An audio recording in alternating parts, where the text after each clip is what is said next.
네, 제 9강입니다. 네, 9강에서는 고대의 경제, 사회, 문화에 대해서 공부하실 텐데, 고대가 뭐예요? 예, 통신라까지를, 발해까지를 다 고대라고 하는 겁니다. 거기에 경제, 사회, 문화를 공부하다 보면 이런 의문이 생길 수가 있어요. 근데 이 다소 어려운 이 집례도 이거 딱 공부하시면 다 답할 수 있을 겁니다. 한번 보시죠. 먼저 고대 경제에서 사실은 주로 다루고 있는 것은 토지제도와 수취제도인데 좀 안타깝게도 이게 다행인지 불행인지 자료가 별로 없어요. 특별히 삼국시대 자료는 거의 없어요. 그나마 있는 것도 중국 자료만 조금 남아 있어요. 그래서 겨우 삼국시대 경제 파트에서 묻는 건 이거 하나예요. 뭐예요? 바로 지증왕 얘긴데요. 보세요. 지증왕이 아주 경제에 관심이 많았던 사람이에요. 당시에 농업사회에서 경제에 관심이 많았다는 건 바로 농업에 관심이 많았다는 거예요. 그래서 지증왕은 바로 우경을 실시했대요. 소야 밭 깔아라 뭐 이렇게 명령하진 않았겠지만 각 가정에서 소로 밭 가는 거를 정책적으로 장려했다는 거예요. 또 하나 바로 동시원을 설치했는데요. 동시원이 뭐예요? 경주의 동쪽에 동시, 이성마켓 그런 시장이 있고 그거를 감독하는 관청이 바로 동시원인데요. 이걸 또 설치한 사람도 역시 지증왕입니다. 사실은 이 지증왕은 우리 이전에 지증왕, 법흥왕, 진흥왕 하면서 삼국시대 왕들을 공부할 때 이미 했었어요. 그때 어떻게 외웠었어요? 이렇게 외웠죠. 예. 왕과 동시에 순장해버리니까 친구가 왕과 동시에 순장 당했다고 생각해봐. 얼마나 슬퍼요, 그죠? 우우. 예? 그래서 우리가 이제 여기를 우는 좀 생각해가지고 동그라미 생각해서 이렇게 배웠었는데 지금 여기 두 개 경제 파트에서 나오는 건 바로 동시, 동시천과 우경입니다. 그렇죠? 꼭 기억하세요. 예. 삼국시대 경제는 지증왕이 나온다. 이제 통일신라로 넘어가겠습니다. 통일신라는 그래도 조금 자료가 있어요. 통일신라. 특별히 세 명의 왕을 잘 보셔야 되는데요. 보세요. 시문왕, 그리고 성덕왕. 시문왕의 다음 왕이에요. 성덕왕, 그리고 경덕왕. 이 세 명의 왕의 특징이 뭐예요? 이 세 명의 왕은 다 신라 중대 왕들입니다. 신라 중대는 상대, 중대, 하대 중에서 중대는 바로 왕권이 강화된 시기인데 요거 좀 그려보세요. 신문왕이 제일 강해요. 그리고 성덕왕, 그 다음에 경덕왕 점점 쓰러져 가죠. 나중에 해공왕 나오면 해공왕 때부터 그 다음으로는 신라 하대라고 그래요. 점점 왕권이 약해지고 있지만 보세요. 성덕왕 때까지는 아직은 괜찮아. 근데 경덕왕 때 나라의 위기가 찾아옵니다. 딱 그 느낌으로 토지제도도 보시면 돼요. 신문왕 제일 강했을 때 바로 신문왕이 한 게 뭐예요? 관료전을 지급하고 노급을 폐지했대요. 이건 또 뭐야? 관료전이 뭡니까? 토지 이름인데요. 관료전은 관료들에게 세금을 거두어 갈 수 있는 권리를 주는 거예요. 세금을 거두어 갈 수 있는 권리. 지금은 관리들에게 주지 않습니다. 지금은 정부만이 그 권리를 가지고 있는데 세금을 거두어 갈 수 있는 권리를 좀 어려운 말로 수조권이라고 하는데요. 수조권이 옛날에는 관리들에게 있었거든요. 옛날에 관리들은요. 자신에게 배정된 토지에 가서 농민들이 세금을 내면 그걸 가져갔다니까요. 그런데 관리전은 딱 거기까지만 되는 거예요. 그것도 조금 너무 큰 권한을 준 것 같지만 여기까지는 건강한 거예요. 그런데 노급이라는 거 있죠. 노급. 이거는요. 노급을 지급받은 사람은 거기에 그 땅에서 세금만 거둬갈 수 있는 게 아니라 그 땅에 있는 사람들을 일시킬 수 있어요. 그런 걸 어려운 말로 노동력 징발이라고 하는데요. 생각해보세요. 제가 노급을 받았는데 그 토지에 있는 사람들에게서 세금도 다 받아가고 그 사람들을 일도 시킬 수 있다면 이건 뭐 옛날에 청동기 시대 때 군장 정도의 권한을 가지고 있는 거 아닙니까? 그 동네의 실질적인 왕이 되는 거잖아요. 이거는 너무 큰 권한을 주는 거예요. 지금 신라 중대는요. 왕권이 강화된 시기인데 왕권을 강화해도 모자를 판인 신라 중대에 이게 웬 말입니까? 노급이. 그래서 신문왕이 그 노급을 폐지해버린 거예요. 특별히 귀족들에게 주었던 노동력 징발까지 가능한 노급을 폐지시키고 관료전만 지급한 사람이 바로 신문왕입니다. 그러니까 이렇게 왕권이 강한 거예요. 두 번째, 성덕왕은 성도강은 백성들에게 뭘 지급했대요? 정전을 지급했대요.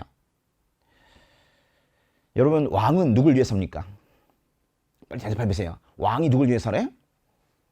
백성. 연산군인데요. 그런 말 하지 말라고. 그건 나중에 예외적으로 배울 거예요. 왕은 백성을 위해서 살아요. 그래서 왕권이 강하면 백성들에게 이런 토지도 지급할 수 있는 거예요. 이건요, 진짜 토지를 지급한 거예요. 소유권 지급. 정전이라는 땅을 백성들에게 준 거예요. 왕권이 강하니까 이렇게 할 수 있는 거죠. 그런데 점점 나라의 위기에 처합니다. 경도강 때 드디어 노급이 부활돼요. 노급을 부활된다는 걸 우리가 이렇게 표현할 수 있어요. 노급을 다시 지급하였다. 귀족들이 달라고 난리를 폈나 봐요. 경도강이 거기에 굴복하고 만 거예요. 그래서 여긴 두 가지 꼭 아셔야 되는데, 노급 폐지는 누굴 풀까요?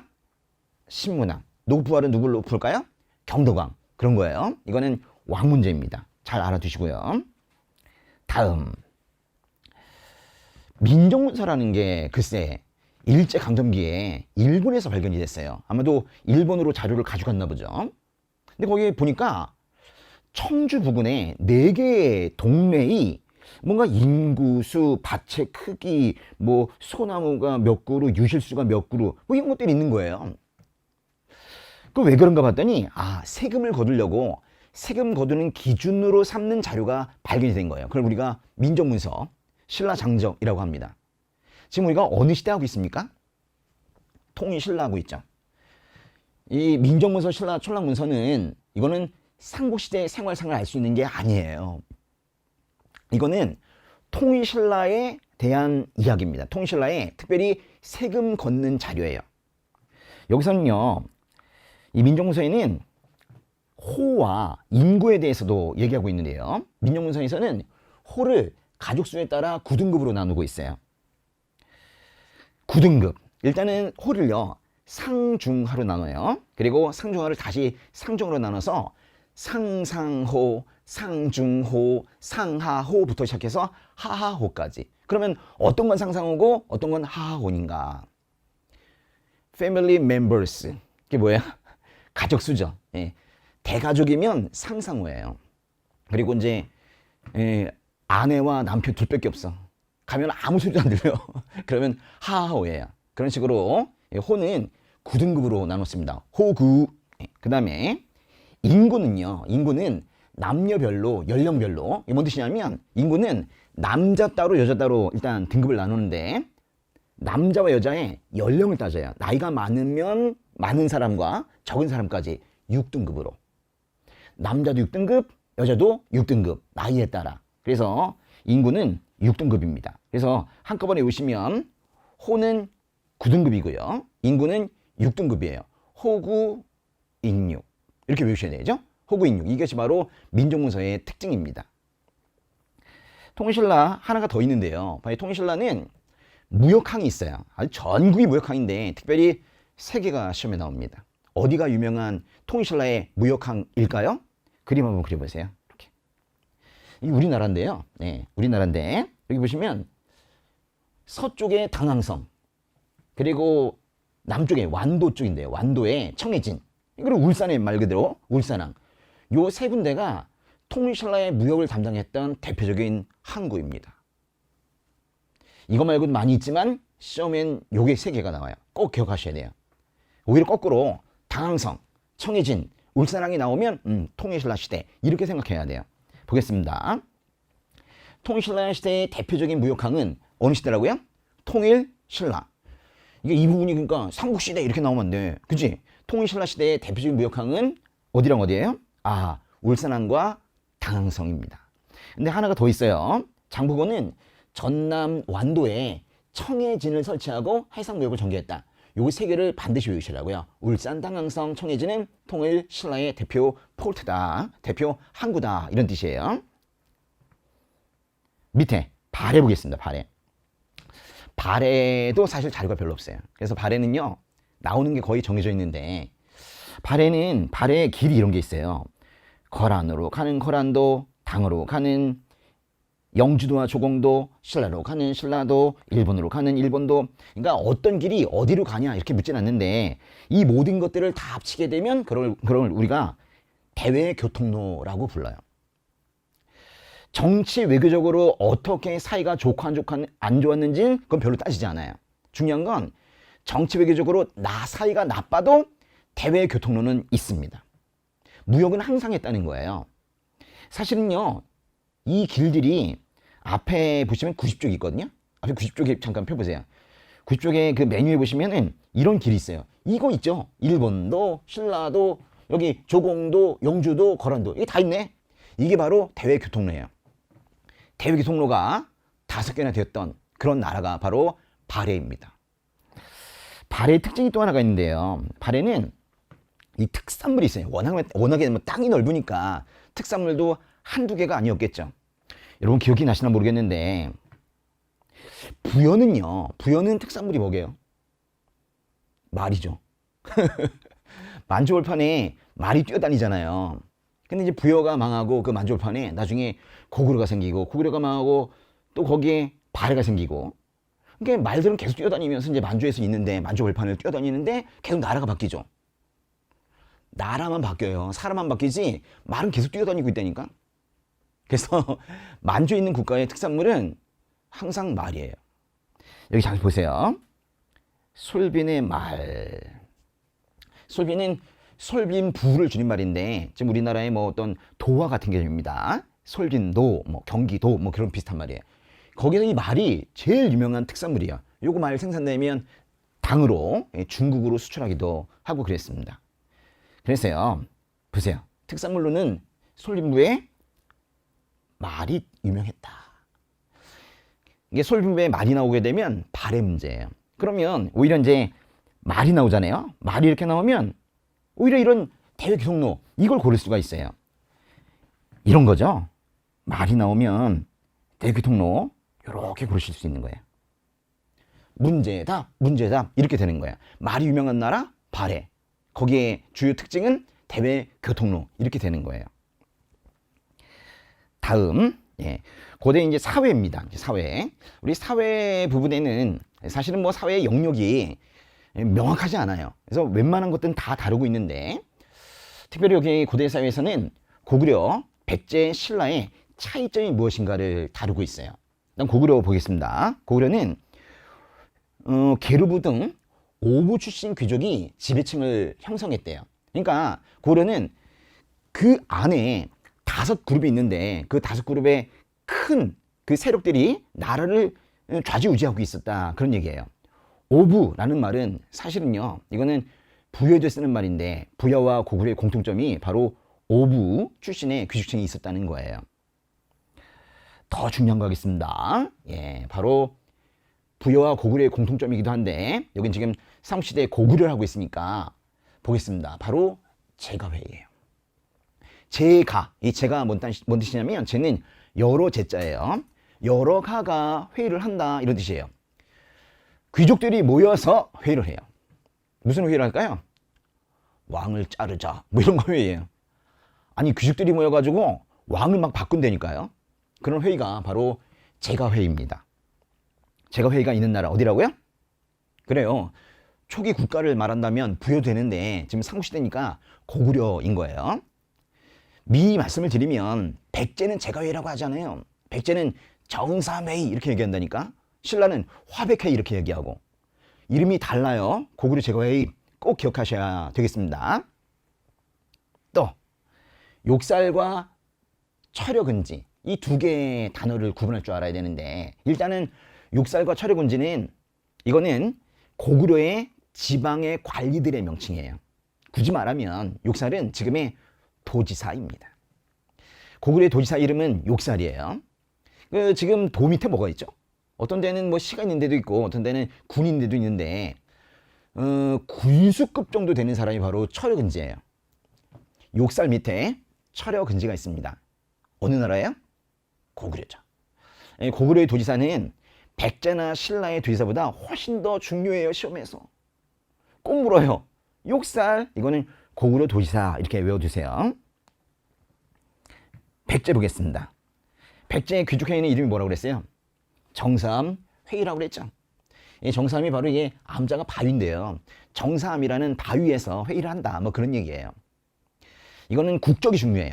다시 한번 합니다. 예, 고구려는 제거회의, 백제는 정삼회의, 신라는 화백회의. 국적이 중요하다. 백제는요, 왕족이 다 부여씨예요. 부여, 모대, 부여, 명농 이런 식으로 다 왕의 이름들은 다 부여, 뭐뭐 이렇게 가요. 그리고 부여씨 와, 앤드, 팔성의 귀족이 있어요. 여기는 비롯한 그러면 안 돼. 부여씨를 포함하는 게 아니고 부여씨 따로 있고 팔성 따로 있고 사연, 협회진, 국목, 백 이게 따로 귀족의 성씨가 있어요. 만약에 팔성 귀족이 시험에 나오게 되면 그거는 백제를 의미하는 거예요. 다시 한번 말씀드리지만 여긴 전체가 다 어느 나라의 특징을 말하고 있는 것이냐 그걸 시험에서 묻는 거예요. 밑에 신라 보겠습니다. 신라는 골품제라는 게 있어요. 골품제는 고대의 신분제도인데 이거는 모든 고대 사회의 신분제도가 아니라 신라 거예요. 신라의 신분제도를 우리가 골품제라고 합니다. 어떤 게 있냐면 성골, 진골, 육두품, 오두품, 사두품, 삼두품, 이두품, 일두품 이렇게 많어. 8단계나 되는데 사실 이제 신라 상대에서 중대로 넘어가면서 삼국 통일이 되면서 성골이 없어져요. 선덕여왕, 친덕여왕 그러면 성골이 끝나요. 그리고 이제 무열왕부터 신라 중대가 시작이 되는데 그때는 이제 성골은 없고 그리고 나중에 이제 삼국 통일 이후에는 1, 2, 3두품은 평민으로 간주되기 때문에 이것도 없어져요. 결론 진골, 육두품, 오두품, 사두품 겨우 4단계가 통일 이후에는 남게 되는데요. 자기가 어느 핏줄이냐에 따라서 어느 신분을 타고났느냐에 따라서 올라갈 수 있는 승진 상한이 있어요. 예를 들면 나는 육두품으로 태어났어. 귀족이 아니야. 진골 귀족이 아니라 그냥 육두품이라는 일반적인 귀족이야. 그러면 이 사람은 지금으로 따지면 6급 공무원밖에 못 올라가요. 육두품은 6급의 아찬이라는 것밖에 못 올라가요. 그 바로 위에가 5급이 대하찬인데 못 올라가요. 대하찬부터가 장관이거든요. 육두품은 절대로 장관을 못해요. 아, 승진 상한이 있구나. 올라가려고 해도 절대로 못 올라가는 선이 있구나.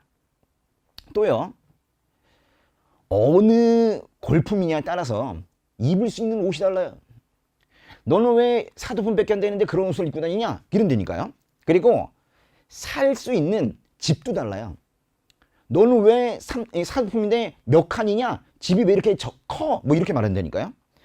그래서 그런 걸 뭐라고 하냐면 관등 승진에도 제한이 있고 일상 생활까지 규제한다 그렇게 말해요. 시험은 물을 때가 있어요. 골품제가 일상생활도 규제하는지 아닌지 물어요. 일상생활도 규제합니다. 육두품의 대표적인 사람 누구냐면 이 사람이에요. 설계두. 설계두, 육두. 설계두는 항상 불만이 많아. 불만이 많은 육두품. 왜 난 진골귀족으로 태어나지 못했을까? 왜 난 장관이 될까? 나는 왜 왕이 될까? 이렇게 생각하는 사람이 설계두예요. 이게 설계두가 그래서 나중에 어떻게 하냐면 중국으로 가요. 우리나라에서는 도저히 안 되겠다 그래가지고 큰 칼 차고 높은 관직에 올라가겠다고 중국 가는 사람이에요. 그래서 설계두가 나오면 육두품 문제가 되는 거예요.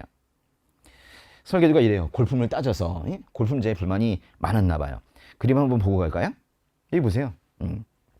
육두품이 설계두인 것 같아. 똑같은 사람인데 징벌만큼 관직에 높이 오를 수 없다니 징징 되고 있죠. 육두품. 이 사람은 뭐 얘기는 안 해도 오두품인 것 같고 사두품인 것 같고 있죠. 4, 5, 6 진골귀족 그래요. 이 사람이 장관을 다 하고 이 사람은 요즘으로 치면 차관급이나 국장급 거기까지 올라가는 사람입니다. 참 골품제 무지하게 폐쇄적이네요. 그죠? 예. 다음 신라의 귀족회의 이름은 또 나왔네. 뭐예요? 화백회의죠. 근데 화백회의 특징이 있어요. 앞에 나오는 고구려의 귀족회의는 제가회의라고 하고 백제는 정삼회의라고 하는데 그 두 회의는 다수결이에요. 더 많은 사람들이 찬성하면 의결이 되는 거예요. 근데 이거는 만장일치예요. 한 사람이라도 뜻이 다르면 통과하지 못합니다. 화백회의는 무슨 제? 만장일치제예요. 이거 매우 중요해요. 그럼 제가 하는 말이 맞는가 보세요. 고대의 귀족회의는 만장일치다? 아니죠.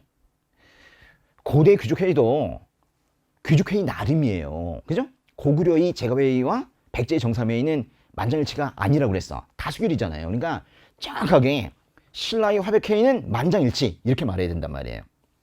또 하나 바로 이 화랑도인 건데요. 화랑도는 원래는 사실은 원하라는 이름의 여자 조직이었어요. 여성 조직. 근데 거기에 리더들이 좀 뭐 질투하고 좀 싸웠어. 그래가지고 안 되겠어가지고 진흥왕이 국가적인 조직으로 개편을 한 남성 조직이 바로 화랑도입니다. 화랑도. 거기서 그 화랑도를 규율하는 그 규칙이 바로 세소5계인데요. 바로 승려 원광이 만든 건데요. 세소5계가 바로 화랑도의 규율 규범입니다. 그러니까 화랑도가 나와도 세소5계가 나와도 늘 신라 이렇게 생각해야 돼요. 여긴 다 국정 문제라고 그랬어요. 이제 문화 파트로 가겠습니다. 이제 먼저 불교 부분을 좀 보도록 할 텐데요. 삼국시대의 불교. 이거는요. 삼국시대의 불교는 일단 왕 중심으로 많이 받아들였어요. 왕권 강화를 위해서 불교를 받아들였거든요. 근데 아무리 뭐 왕 중심으로 받아들였다 하더라도 왕이 혼자 할 수 있나? 승려가 같이 해야 되죠. 그래서 진평왕 때 유명한 승려는 조금 전에 했었던 화랑도의 규율을 만들었던 세소5계를 만든 원광이네요. 원광은 늘 이게 나와요. 원광이 바로 화랑도의 규범인 세속5계를 만들었다. 그 다음에 자장. 어느 왕 때예요? 선덕 여왕 때 승려가 자장이네. 자장. 여왕이 가장 좋아했던 음식이 뭐게요? 짜장. 네? 선덕 여왕의 favorite food, 가장 좋아했던 음식이 뭐라고요? 자장. 그래서 여왕 때 활동했던 승려가 바로 자장입니다. 근데 선덕 여왕의 1등 답이 바로 황룡사 구층탑이었는데 이거를 건의한 사람이 바로 자장이에요. 그래서 황룡사 구층탑, 이런 참 중요한 말인데 황룡사 구층탑은 선덕 여왕의 1등 답이기도 하고 자장이 건의한 1등 답이기도 하고 그런 거예요. 선덕 여왕과 자장 같이 꼭 알아두세요. 여왕이 가장 좋아했던 음식은 짜장. 예. 그 다음 통일신라로 가겠습니다. 통일신라 시대 때는 이제 유명한 승려가 참 많아요. 그 중에 대표적인 사람이 바로 원효입니다. 원효 친구가 누구예요? 의상이죠. 그래서 원효 의상이 같이 중국 가기로 했어요. 그런데 의상은 아예 중국으로 가버리고 원효는 중간에 뭔가 깨달음을 얻었는지 다시 돌아왔다는 이야기가 있죠. 뭔가 밤중에 그런 거 아세요? 예, 밤에 잠을 자다가 목이 말라가지고 더듬듬해가지고 물을 마셨는데 나중에 보니까 해골물이었다. 뭐 그런 야사가 있잖아요. 그래가지고 야 정말 모든 것은 마음먹기에 달렸구나 이러면서 돌아온 사람이 원효예요. 보세요. 원효는 유학을 안 갔습니다. 의상은 유학을 갔습니다. 누가 더 책을 많이 쓸까요? 안 간 사람이 더 많이 써요. 원효가 훨씬 더 책을 많이 씁니다. 원효는요 늘 나올 때 이 책이 시험에 나와요. 금강산매경론, 대승기신론소, 신문화쟁론, 이 세 가지 책을 썼어요. 여기서 보시면요 금강산매경이라는 책이 있거든요. 불교 경전입니다. 거기에 대한 해설서가 론이에요. 금강산매경론도 있고 대승기신론도 책이 있어요. 거기에 대한 해설서가 소예요. 이게 뭔 뜻이냐면 불교 경전에 대한 해설서나 주석서를 쓰는 것은 이거는 아무나 못해요. 원효와 같은 아주 고승, 깨달음이 있는 이런 승려만 할 수 있는 거예요. 그래서 중요한 게 뭐냐면 오히려 이 앞에 말보다 이 뒤에 말 있죠. run, so, run. 이게 중요하다니까요. so run.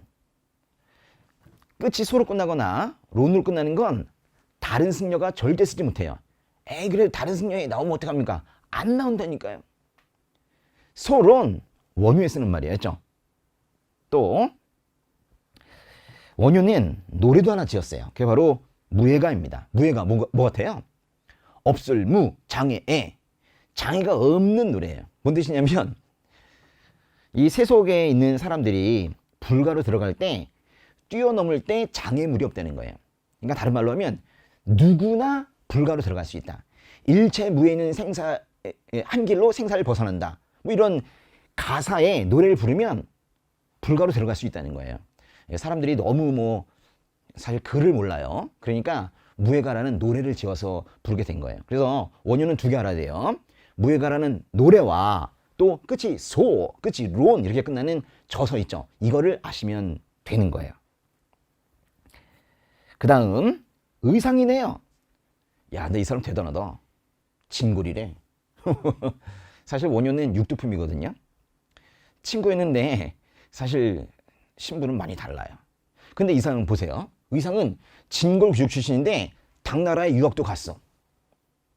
갔다 와가지고 왕 옆에서 문무왕이라는 왕 옆에서 그 왕권을 전제하면서 대단하십니다 이러면서 왕과 함께 살았던 사람이 바로 의상이에요. 원효는 사실 시골로 돌아다녔거든요. 근데 의상은 정말 탄탄대로를 거둔 것 같아요. 응? 정말로 모든 걸 완벽하게 갖춘 그런 사람이 바로 의상인 것 같아요. 근데 책은 별로 안 썼다? 이 사람이 쓴 건요, 이거 하나밖에 없어요. 화엄 일승 법계도. 그치, 도로 끝났죠? 이게 뭐게요, 도가? 그림이야, 그림. 글씨를 막 이렇게 써놓더니, 다 그렸다. 아니, 무슨 유학 갔다 온 사람이 그래? 중요한 건 어쨌거나 마지막 글자를 외워야 돼요. 그죠? 소나 론으로 끝나면 원효, 도로 끝나면 이거는 의상이 되는 거예요. 의상은요, 유학까지 갔다 와서 왕 옆에서 딱 왕권의 전제화를 위해서 활동한 사람인데, 그러니까 왕이 기분이 좋잖아요. 그래가지고 국고를 빼가지고 큰 지금으로 따지면 뭐 수억 원을 한꺼번에 의상한테 딱 주면서 짓고 싶은 대로 절을 지어. 그래가지고 10개의 절을 한꺼번에 지었다니까요. 그게 바로 화엄종의 10개의 절, 화엄 10철이에요. 다 외울 필요는 없습니다. 그렇지만 화엄 10철 중에 부석사는 꼭 좀 알아두세요. 영주 부석사. 이게 바로 의상이 지은 절이에요. 의상은요, 원효와 다른 점이 시험에 나오는데요. 원효는 이렇게 얘기했어요. 사람들에게 글은 잘 모르시죠? 그러면 이거 한번 외워보세요. 나무아미타불 그랬어요. 나무아미타불 그게 뭔데요? 그것만 외우면 아미타 부처가 다스리고 있는 저 죽어서 가는 그 근학 정토 거기 갈 수 있다는 거예요. 사람들이 그래서 지금 힘들어도 그냥 원효의 말대로 나무아미타불 그랬어요. 근데 역시 유학파인 의상이 돌아와가지고는 하나 더 붙여야 된다는 거예요. 나무아미타불 관세음보살. 관세음보살은 바로 관음신앙이라는 건데요. 관음신앙은 현세신앙이에요. 그러니까 뭔 뜻이냐면 지금 잘 살고 싶다는 거죠. 그걸 말하는 사람은 원효가 아니라 의상이에요. 그러니까 원효는 아미타만 말했고 의상은 아미타와 관음신앙까지 말했기 때문에 관음신앙은 무조건 의상으로 푸는 거예요. 그래서 시험이 좋아요. 한 사람에게만 쓸 수 있으니까. 관음신앙은 의상입니다. 또 밑에 해초 보겠습니다. 해초는요, 사실 신라 중대에서 하대로 넘어가는 사실 어느 왕 때 사람이냐면 해공왕 때 사람이에요. 해공왕 때. 그래서 해초는 그냥 통일신라 문제로 보통 나오는데요. 해초. 불교의 본토가 어디죠? 인도죠. 예. 그 인도를 갔다 온 사람이에요. 근데 사실 우리나라에 귀국하지 못했는데 인도 기행문을 쓴 사람입니다. 그게 바로 왕우 천축국 전이에요. 무지하게 시험에 나와요. 왕우 천축국. 여기서 이 천축국이란 말 있죠? 천축국. 이게 뭐 바로 인도란 뜻이에요. 천축국. 이 5는요, 5예요. 그러니까 인도와 그 옆에 있는 나라 5개 국가를 왔다 갔다 왕래했다는 거야. 왕래했다 5개의 국가를 인도 근처 그런 전 기행문. 누구예요? 해초죠. 이거는요, 여기도 천축이긴 한데 이것도 치읓으로 바꿀까? 그러면 더 좋은데. 예. 그냥 바꾸시다 이게. 왕초 천축국전 이렇게. 시험은 보셔야 되니까. 누구예요? 해초. 왜냐면 이 초자가 해초에서 이 초자가 중요해요. 왜냐면 해자가 들어가는 사람들이 진짜 많아요. 해자, 해총, 해관 너무 많아. 그래서 초를 잘 기억하셔야 돼요. 해초가 쓴 책이 뭐예요? 왕초 천축국전이에요. 물론 원래 이름은 왕후 천축국전이지만 그렇게 외우시면 더 좋을 것 같아요. 이제 불교가 끝났고 도교 봅시다. 도교. 도교가 뭐죠? 사실 도교는 경전도 없어요. 도교는 종파도 없어요. 그렇죠? 제대로 된 뭔가 시스템이 없어. 그럼에도 불구하고 도교라는 말을 쓰고 있어요. 어떤 문화재가 도교의 영향을 받았다라는 것은 이런 것들 있죠. 무의자연, 신선사상, 불루정생 이런 것들의 의미를 담고 있으면 우리가 보통 도교의 영향을 받았다 그렇게 말해요. 백제의 산수무늬 벽돌. 말 그대로 산과 물 그림이에요. 여기서 나타날 수 있는 것이 알 수 있는 게 바로 무의자연일 것 같아요. 그렇죠? 무의자연 알 수 있고요. 또 밑에 보시면 백제금동대학로 여기 별표 이게 중요해요. 거의 시험 문제는 여기서 나오는데요. 백제금동대학로. 일단은 이거는 불교의 향로이기 때문에 이거는 불교적인 성격이 있어요. 근데 지금 도교를 보고 있다며.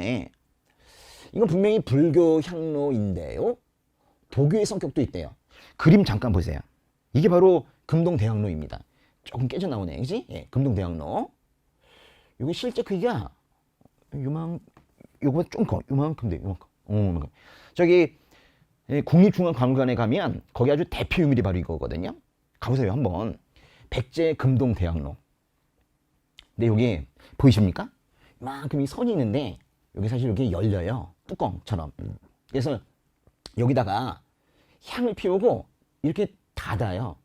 근데 향이 연기가 피어오르는데 닫으면 어떻게 해? 사실은 여기에 구멍이 뚫려져 있어요. 그래가지고 이걸 닫으면 향이 여기 피어오르면서 이 구멍으로 나오면서 마치 연기가 피어오르는 것처럼 안개가 피어오르는 것처럼 그래요. 사실 여기 뾰족뾰족하게 된 게 바로 산이거든요. 여러분 산에 가시면 안개가 이렇게 피어오르잖아요. 이야, 그런 모습이 여기 나타나는 거예요. 이 산에 누가 살게요? 백제금동로에 금동대학로에 이 뾰족뾰족한 이 산에 누가 살게요? 여기에 사는 게 바로 신선이에요. 그래서 여기 보시면 신선사상이란 말이 있죠. 여기 그대로 나타나는 게 바로 이 백제금동대학로입니다. 그래서 이것도 도교적이라고 부르는 거예요. 근데 중요한 거는 절대 잊어서는 안 되는 거. 이 향로 자체는 불교예요. 그러니까 불교와 도교적인 성격이 다 나타나고 있다는 거죠. 이 금동대학로는 어디서 발견됐냐면 부여에서 발견됐어요. 부여. 뭐 정확하게 하면 부여 능산이 절터에서 발견이 됐는데요. 부여면 옛날의 표현이 뭐예요? 사비. 그러니까 사비 시대의 작품이 바로 백제 금동대학로입니다. 유학으로 가죠. 유학. 사실 우리가 좀 이미 알고 있는 거예요. 고구려의 학교 이름이 뭐예요? 소수리망대 태학이죠. 그래요. 또 밑에 보시면 발해는 주제감인데 물론 뭐 이게 발해 문왕이 만든 거라고도 외워도 돼요. 근데 주제감은 발해의 학교예요. 이게 정확하게 좀 구분을 해야 돼요. 예. 고구려는 태학, 발해는 주제감. 질문. 신문왕이 만든 학교 이름 뭐예요? 국학이죠. 국학이죠. 그래서 태학과 국학 그리고 발해 주제감을 같이 외우시면 더 좋을 것 같아요. 탑을 좀 보도록 하겠습니다. 탑. 진짜 우리 시험에서 탑이 진짜 많이 나와요. 왜냐면 이게 현재 남아있다? 더군다나 우리나라의 탑은 또 잘 부서지질 않아요. 불타지도 않아요. 왜요? 석탑이니까. 우리나라의 목탑은 이미 다 없어졌어. 근데 석탑이 주된 탑인 우리나라는 아주 탑이 많이 남아있어요. 중국은 벽돌탑이 많아요. 다 부서졌어요. 일본은 목탑 다 불탔어요. 근데 우리나라는 석탑이니까 그대로 남아있는 게 많아요. 너무 많아가지고 비교하라는 문제가 나옵니다. 일단은 이 두 개 있죠. 황룡사 고층목탑과 분황사 모전석탑은 이거는 신라의 탑인데요. 황룡사 고층목탑은 정말 중요한 탑이긴 한데 지금 없어요. 선덕여왕 때 자장의 건의로 만든 탑이 이거죠? 맞죠? 그런데 현재 없어요. 그래서 지금은 현재 있다면 복원도 상상도 이 정도만 있어요. 그렇지만 분황사 모전석탑은 조금 훼손된 상태로 지금 남아 있습니다. 모전석탑 뭘까요? 모방했다 전탑을 그런 석탑이다. 그게 뭔 뜻이냐면 전탑이 아니라, 전탑은 벽돌탑을 말하는 거거든요. 그러니까 벽돌 모양으로 돌을 깎아요. 반듯반듯하게. 그래가지고 그걸 쌓아요. 대단하다, 대단해. 벽돌로 쌓은 게 아니라 벽돌 모양으로 돌을 깎아서 굳이 쌓아. 정말 우리나라 사람들은 대단한 것 같아요. 이게 바로 모전석탑입니다. 이렇게 된 거예요. 여기 지금 하나하나 있는 이게 바로 벽돌이 아니라 모전석이에요. 그러니까 벽돌과 비슷한 모양으로 깎은 우리나라의 돌이에요. 돌. 몇 층이에요? 프랑스 모전석탑은 3층이다. 그렇게 말할 수 없어요. 저 위에가 잘린 거예요. 몇 층이 부서졌는지 알 수 없는데, 그래서 그런 잘 묻지 않아요. 어쨌거나 우리나라에 모전석탑이 있다는 건 알아주세요. 이게 경주에 있습니다. 어느 나라일까요? 신라죠. 그 다음에 익산의 미륵사이 석탑. 여러분, 이게 미륵사를 지은 사람이 미륵사이 석탑도 세웠어요. 우리 이렇게 외웁시다. 미륵사는 그냥 미륵사, 무륵사. 응? 백제 무왕이 지은 절이 바로 익산에 지은 절이 미륵사예요. 백제 무왕이 저 금강역에서 좀 벗어나려고 익산으로 천도하려고 했잖아요. 가가지고 큰 절을 지어놨어. 그게 바로 미륵사라고. 그러니까 미륵사지 석탑이 나오면 백제 무왕 생각하시면 돼요. 백제죠. 또 하나, 부여 정림사지 5층 석탑. 이것도 모두 백제의 탑이에요. 부여 정림사지 5층 석탑. 주의하셔야 되는데 뭐냐면 5층이 나오잖아요. 근데 나중에 배우겠지만 5층이 나오면 일단은 고려를 풀면 되거든요. 5층, 7층, 9층, 5, 7, 9 이런 것들은 고려예요. 고려. 근데 이거는 아니에요. 그래서 이건 백제탑인데 그림을 외운다는 게 조금 그렇지만 어떻게 외워야 되는지 모르겠으나 그림을 외워야 돼요. 익산의 미륵사이 석탑이 이건데요. 이거에 영향을 받은 것이 부여의 정림사지 5층 석탑입니다. 두 개의 공통점이 뭐 같아요? 정말 정교하다. 예. 정말 이걸 석탑으로 세웠다는 게 믿어지지 않을 정도로 나무만큼 정교하게 깎았다 이거예요. 그래서 여기 보세요. 이 들어가고 나온 거. 이걸 석탑이라고 누가 믿겠어요. 그래서 이거를 목탑 양식의 석탑이라고 하는데 이거를 이어받은 게 바로 이거예요. 여기 보시면 중요한 게 이거예요. 여기 지금 이 처마라고 하는데 이것이 이렇게 직선 형태로 이렇게 되어 있죠. 이런 게 5개가 있으면 이거는 사실은 고려권 아니에요. 5층이면 고려권이라고 그랬는데 금방 우리가 구분할 수 있어요. 왜냐면 부여권, 그 고려권은 5층이면서 이것이 이렇게 처마가 스마일 하고 있거든요. 뭔가 이렇게 곡선 형태로 스마일 이렇게 하고 있는 5층은 고려권인데 이렇게 플랫 형태로 딱 직선 형태로 되어 있으면 이거는 백제의 부여 정림사지 5층 석탑입니다. 구분을 좀 하세요. 예. 그 다음 통신라의 탑. 통신라. 뭐 이유가 통신라야? 삼국 통일 이유가 바로 통신라죠. 삼국 통일 후에 통신라. 삼국 통일이어서 그런지는 몰라도 삼국 통일의 기념으로 감사지 3층, 불국사 3층, 보세요. 진전사 3층. 통신라는요 다 3층 탑이에요. 그런데요, 이건 아니야. 불국사 다부탑. 근데 사실 뭐 쉬운 게 석가탑 옆에 다부탑이 있잖아요. 불국사 3층 석탑이 석가탑의 본 명칭인데 그 옆에 다부탑이 있죠. 예. 다 신라 거고요. 그리고 신라 말에. 신라 말이라는 걸 뭐 조금 더 유식하게 말하면 신라 하대인데요. 신라 하대는 여러 가지 승탑이 많아져요. 승탑이 뭐예요? 이렇게 생긴 건데 승탑이라는 건요. 이거는 이제 신라 하대에 선종이란 참선하고 좌선하면 깨달음을 얻는다는 선종이 들어왔을 때 선종 승려를 답이식하고 나면 거기서 뭔가 이렇게 구슬 같은 게 나오거든요. 그거를 이제 이 안에다가 보관하는 거예요. 사리를 보관하는 거. 사리를 보관하는 탑, 그게 바로 승탑인데요. 요게 신라 하대부터 주로 만들어져요. 어쨌거나 통신라죠. 신라 하대면. 그래서 화순, 쌍봉사, 철검산 승탑. 이것이 가장 대표적인 승탑인데 이것도 역시나 신라 겁니다. 탑도요 항상 국정 문제예요. 그 다음에 영광탑이에요. 오! 이거 특이하다. 전탑이래요. 전탑. 보이십니까? 전탑? 우리나라에는 전탑이 거의 없어요. 있긴 있습니다만 거의 없어요. 근데 전탑이 있다면 주로 나오는 건 바로 발해의 영광탑입니다. 이거 보세요. 이렇게 생긴 거예요. 이게 백장 근처에 있는데 여기 있는 이 돌멩이는 정말로 벽돌이에요. 벽돌. 돌이 아니라. 그래서 이거는 전탑, 벽돌탑이라고 말해요. 어느 나라 거예요? 발해. 그죠? 이거는 발해의 영광탑은 아예 국적을 좀 알아두시면 좋겠습니다. 네, 그 다음은 불상 보도록 하겠습니다. 삼국시대 불상과 통일신라 불상을 좀 우리가 나눠야 되는데요. 삼국시대 때 주로 만들었던 불상은 말 그대로 고구려, 백제, 신라의 불상이에요. 근데 고구려, 백제, 신라에 모두 있었던 불상도 하나 있어요. 바로 반가사유상이라는 겁니다. 반가 뭐예요? 반쯤 앉아있는 사유, 응? 반가사유상. 이거는 삼국시대 후반기에 고구려, 백제, 신라에 모두 있었던 그런 불상입니다. 통일신라에는 나오지 않아요.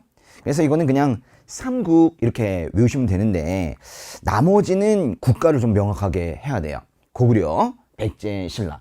이 처음에 나오는 거 보니까 금동령과 칠레명 열애입상. 이 실제 크기가 요만해요, 요만해. 조그맣죠? 그 국립중앙박물관에 가면 있습니다. 그래서 여기를 딱 뒤집어 보면 뒤쪽에 7년이라는 말이 있어요. 이렇게 뭔가 불상의 이름에 정확하게 연도가 나오는 거는 이거밖에 없어요. 아주 특이한 겁니다. 그래서 우리가 연대를 추정할 수 있는 아주 그런 특이한 그런 고구려 불상이 바로 금동령과 칠년명 열애 입상입니다. 두 번째는 서산용현리 마의 열애 삼존상인데요. 이거는 마이라는 말은요. 이거는 신라 하대에 많이 나오는 말이에요. 그러니까 이건 지금 백제 거잖아. 이 마이라는 말로는 절대로 풀면 안 돼. 그래서 오히려 이 마이보다 더 중요한 말은 그것이 아니라 앞에 있는 이거예요. 이거. 어느 산에 있느냐. 이게. 서산용현리 마에 이러면 마이자가 있어도 이거는 백제 거로 풀어야 돼요. 이 보세요. 표정 보세요. 예? 어떻게 하고 있어요? 씩 웃고 있죠. 백제의 미소 뭐 이런 별명이 붙어있는 그런 불상입니다.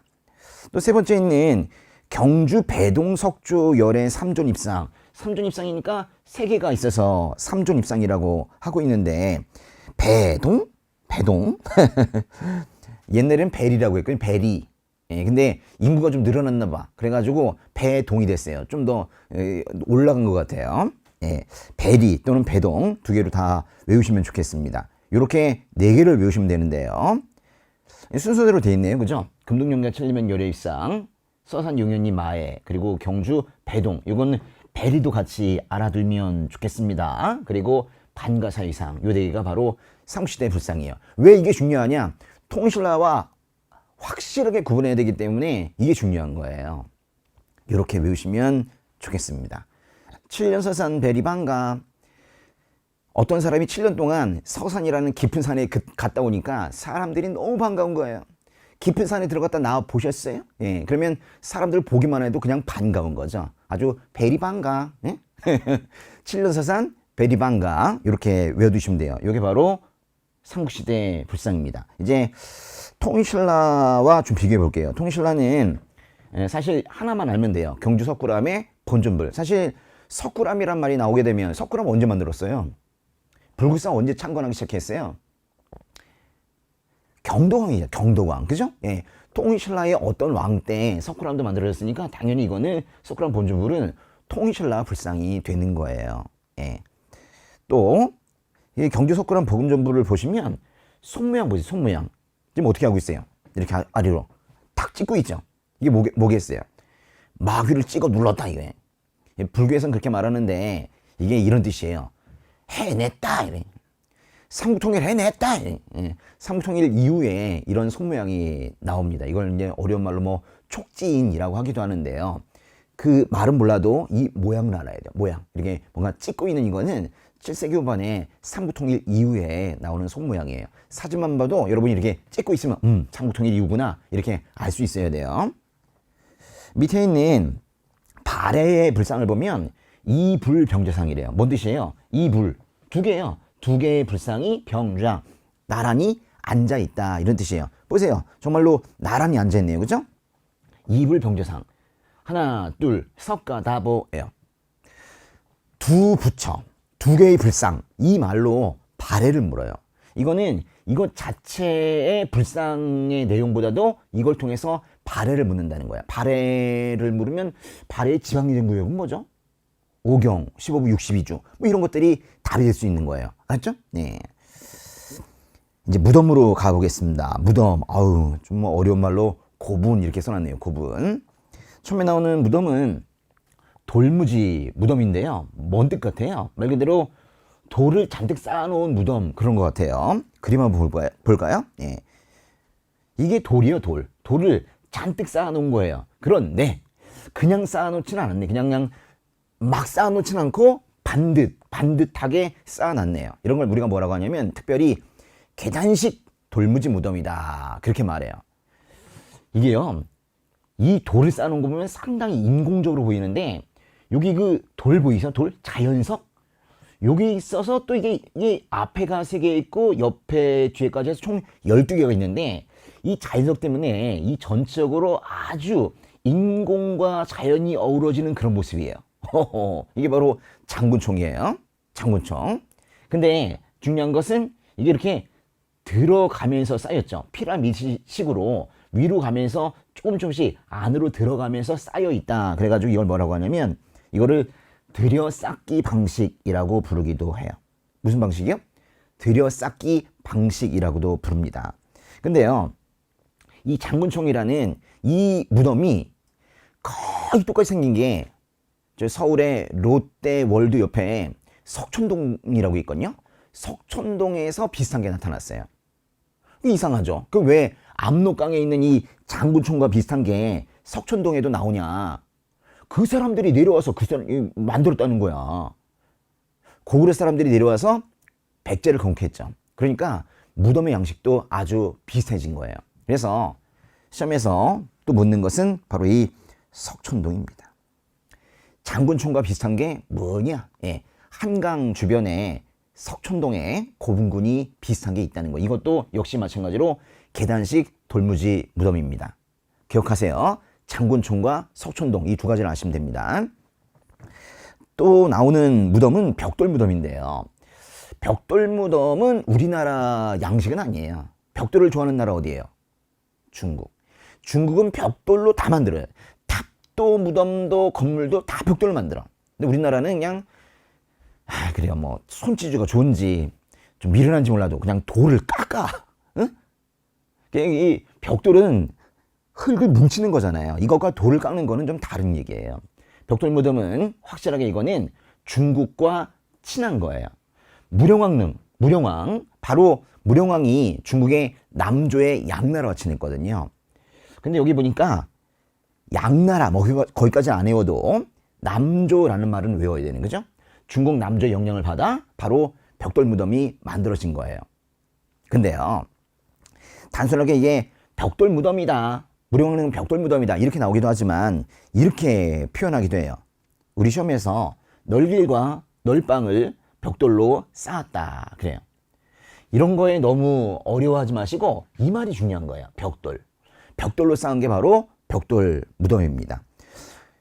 이건 현재 공주에 있어요. 공주가 어디예요? 공주지 뭐. 옛날 이름은 웅진이에요. 공주 성산리에 있습니다. 근데 옛날에는 공주 성산리 고분군 이렇게 좀 무서웠어. 표현이 좀 그랬는데 최근에 이름이 좀 바뀌었죠. 최근에 뭐라고 바뀌었어요? 공주 무령왕릉과 왕릉원이라고 좀 멋있게 이렇게 바꿨습니다. 말하자면 최근에 명칭이 바뀌면서 시사적으로 매우 집중되고 있는 그런 무덤이 바로 이거예요. 그래서 이 말로도 시험에 나옵니다. 같이 알아두시고요. 이렇게 생겼네요. 그죠? 아름다운 벽돌로 이렇게 만들어진 거죠. 질문, 벽화가 있어요, 없어요? 아니, 이렇게 벽돌을 예쁘게 만들어 놓고 여기다 벽화를 그리면 어떻게 벽화는 없죠. 예.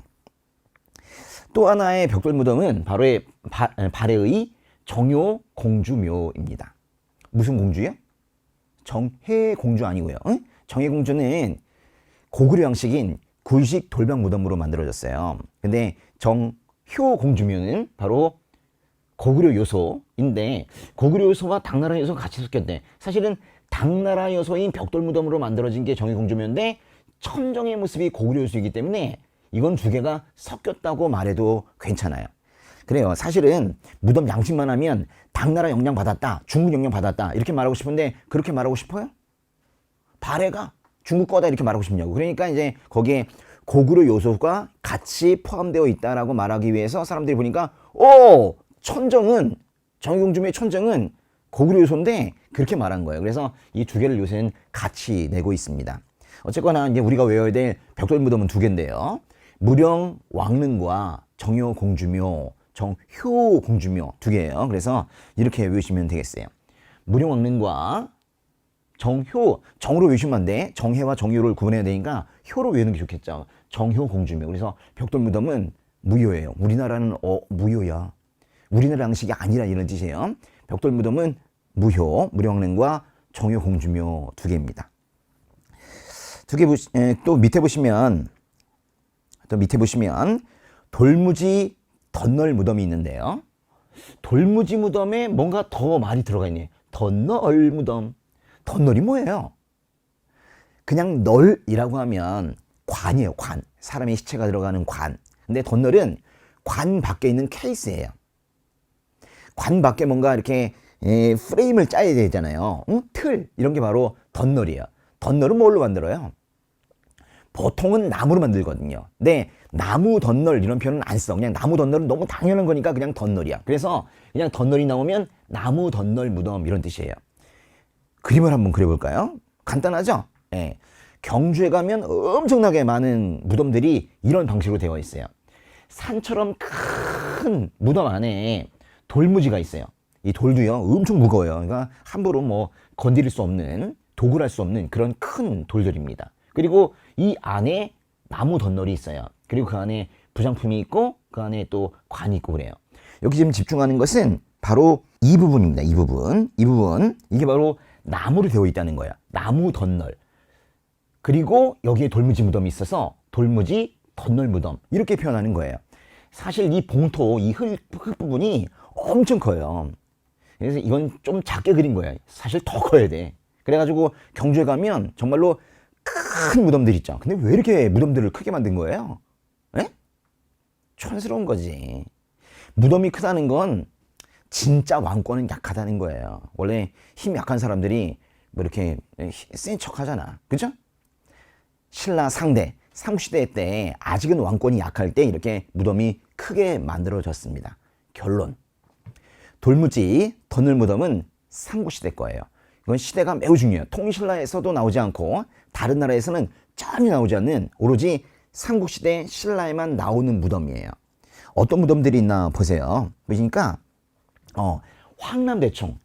유명해요. 황남대총. 이거는 유리병, 유리잔, 로만 글라스에 발견된 그런 무덤인데 이거 꼭 알아두셔야 돼요. 황남대총. 사실은 황남대총은 한번 산처럼 만들고 또 하나 옆에다가 쌍분을 만들어서 지금 이제 두 개 이제 낙타 봉우리처럼 되어 있는 큰 산과 같은 그런 무덤인데요.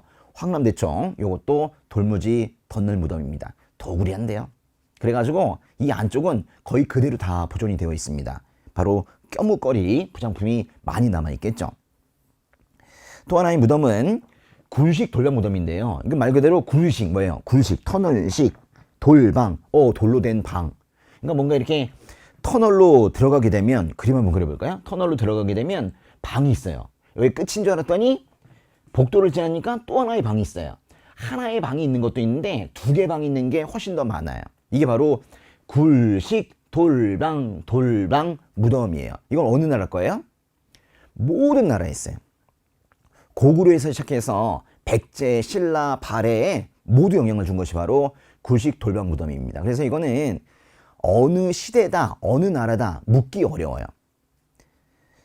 그런데 무용청은 이 굴식 돌방 무덤 맞아요. 그래서 무용청이 고구려 무덤인데 그러니까 어느 나라 거냐 묻진 않는데 무용청이 굴식 돌방 무덤인가? 그거는 물어요. 무용청에 가면 무용도라는 게 있거든요. 그래서 무용청이 된 거야. 무용도 어떻게 춤춰요? 이렇게 춤추는 이게 무용도가 있는데 다른 말로 하면 벽화가 남아있다는 거죠. 보시면 이 널방, 앞방 여기 이 벽에다가 벽화를 그릴 수 있어요. 벽화는 벽이 있어야 그릴 수 있어. 사실은 벽돌 무덤과 굴식 돌방 무덤 여기에 벽화가 있을 수 있습니다. 그러나 반드시 있는 건 아니에요. 왜냐면 벽이 뭐 이쁘면 안 만들어도 돼요. 대표적인 것이 바로 무령왕릉입니다. 무령왕릉은 벽돌이 이쁘기 때문에 굳이 벽화를 그리지 않아요. 그러나 무용촌 같은 경우에는 이 옆에 무용도, 무용하는 그림이 있다는 거예요. 하나 더 보시면요. 매우 중요한데 삼국통일 이후에는 이 구식도면 무덤이 신라에 들어와서 조금 변형을 거쳐요. 이렇게 좀 작아지거든요. 이게 크지 않고 작으니까 이 안에다가 벽화를 그리지 못해. 여러분 조그만 방에다가 안쪽에다가 뭐 장식합니까? 인테리어 그것도 좀 집이 크기가 있어야지. 인테리어 못하니까 밖에다가 익스테리어 뭐 이렇게 바깥에다가 장식을 해요. 그래서 이 바깥에다가 쭉 돌아가면서 둘레돌 호석이라는 걸 두고 여기다가 12지 신상 등을 조각하는 그런 모습으로 통일 이후에는 바뀝니다. 그래서요 둘레돌에 12지 신상이 조각되어 있는 군식 돌방 무덤이라고 하면 모든 나라 모든 시대가 아니고 오로지 통일 신라인 거예요. 그래서 시험에서 이 두 개를 아주 많이 비교합니다. 조금 전에 황남대총과 같이 아주 거대한 산처럼 큰 돌무지 전널 무덤은 통일 전 삼국시대, 통일 이후에는 어떤 모습이 나와요? 통일 이후에는 군식 돌방 무덤이긴 한데 주변에 둘레돌에 12신상이 조각이 되어 있는 그런 작은 형태의 구식 돌방 무덤이 나온다는 거예요. 이거 구분이 중요해요. 이 전과 후로 보세요. 점점 작아지고 있죠? 무덤이 작아진다는 건 뭐예요? 아, 왕권이 진짜로는 커지고 있다 이런 뜻입니다. 고대 문화의 일본 전파 부분은 잠깐 보겠습니다. 이거는 요즘 시험에 새로 등장하기 시작했는데 아직은 많이 나오진 않았어요. 한 두 사람 정도만 좀 알아두시면 되겠습니다. 우리가 사실은 일본에 많은 문화를 전파했는데 이 담징은 좀 알아두시면 앞으로 시험에 도움이 좀 될 것 같아요. 담징은 종이와 먹의 질법을 일본에 전해준 사람이에요. 또 아직기라는 사람도 아시면 좋겠는데 아직기는 일본의 한자를 전해준 사람이에요. 외우실 때 종이를 먹에 담징 던져가지고 먹통에 종이를 던져가지고 퐁당 종이를 먹에 담징 까매지겠네 그지? 그렇게 외우시고요. 또 아직기는요 사람 이름인데 공부를 많이 안 했나 봐. 그래서 아직도 천자문 하고 있어요. 하늘 천 따지 다시 돌아가서 하늘 천 따지 이런 걸 아직 기초 한자 수준이다 그렇게 말해요. 여기다가 초자를 하나 더 집어넣어서 아직기는 한자를 전해줬는데요. 아직 기초 한자라고 외우시면 되겠어요. 종이를 먹에 담징 아직 기초 한자 외워두세요. 문제 보도록 하겠습니다. 네. 기출문제 2번 좀 보세요. 밑줄 그은 인물이 활동한 시기 그랬어요. 시기. 산둥반도의 적산 법화원입니다. 이 사사를 창건한 인물. 산둥반도 중국에 법화원이라는 절을 만든 사람이 누구예요? 장보고. 장보고가 활동한 시기는 언제예요? 신라 하되겠지 뭐. 그래요. 당에 건너가 군인으로 활동했다. 사실은 장보고는요 친구랑 손잡고 당나라에 가서 무령군 소장이라는 거 했거든요. 신라에는 남아있으면 아무것도 못할 것 같아. 그러면서 당나라에 건너가서 활동했고요. 문송왕이 보낸 자객에게 살해당했다. 문송왕 때 이 장보고가 자신의 딸을 왕비로 넣으려고 하다가 오히려 당했어요. 전체적으로 뭐 다 장보고네요. 답은 뭘까요? 아, 답은 4번이다. 그죠? 딱 장보고네. 시기를 묻더니 아예 장보고를 묻고 있어요. 그죠? 청해진을 중심으로 해상무역이 전개되었다. 이게 딱 장보고에 대한 설명이네요. 완도에 청해진을 설치하고 청해진 대사로 임명이 되었죠. 그 다음에 4번도 한번 볼게요. 4번. 가 인물에 대한 설명으로 옳은 것은 설총을 낳은 이후 설총 낳은 사람이 누구예요? 원효죠. 원효는 승려이지만 결혼했습니다. 그리고 소성거사라고 불렸대요. 소성거사. 거사가 뭐예요? 거사는 일반인, 평민 뭐 이런 뜻이에요. 이게 이제 원효가 파괴하고 나서 불가를 떠나서 마을로 돌아다녔기 때문에 스스로를 콜미 소성거사 이렇게 불렀단 말이에요. 또 무예라는 말은요. 무예가라는 말인데 노래를 지어 불렀죠. 저 속세에서 불가로 들어오는데 이 노래만 부르면 아무런 장애가 없습니다. 노래나 부르세요 라고 말한 사람이 바로 원효입니다. 질문. 원효가 쓴 책들은 끝이 뭘로 끝나요? 끝이 뭐뭐뭐 소, 뭐뭐뭐 론 이렇게 끝나죠. 왜요? 소나 론으로 끝나는 게 바로 해설서, 주석서이거든요. 아무나 못 써요. 원효와 같은 고습만 쓸 수 있는 게 바로 이런 거예요. 답이 4번이네요. 그죠? 금강산매경 론. 여기 중요한 게 바로 이 론자예요. 론자. 그죠? 예. 금강산매경에 대한 주석서 쓴 사람은 원효입니다. 한 문제만 더 볼게요. 예, 5번 보겠습니다. 다음 설명에 해당하는 문화유산으로 옳은 것은 부여 능산이 절터에서 발견됐다는 건 사비시대의 문화재다 이런 뜻이에요. 우와, 중요한 건 이거다. 그죠? 도교라는 말이 들어가 있다는 게 중요해요. 분명히 불교 공양구인데도 불구하고 도교의 성격이 나타나 있다는 거예요. 바로 1번이네요. 그죠? 이게 뭐예요? 백제 금동대학로인데요. 백제 금동대학로. 여기에 뾰쪽 산이 있는데 여기 누가 산다고요? 신선. 예. 신선 사상이 나타나는 건 다 도교로 보고 있습니다. 네. 문제 풀어보시면서 문제에 대한 적응력도 좀 잘 키우셨으면 좋겠어요. 네. 여기까지 하겠습니다.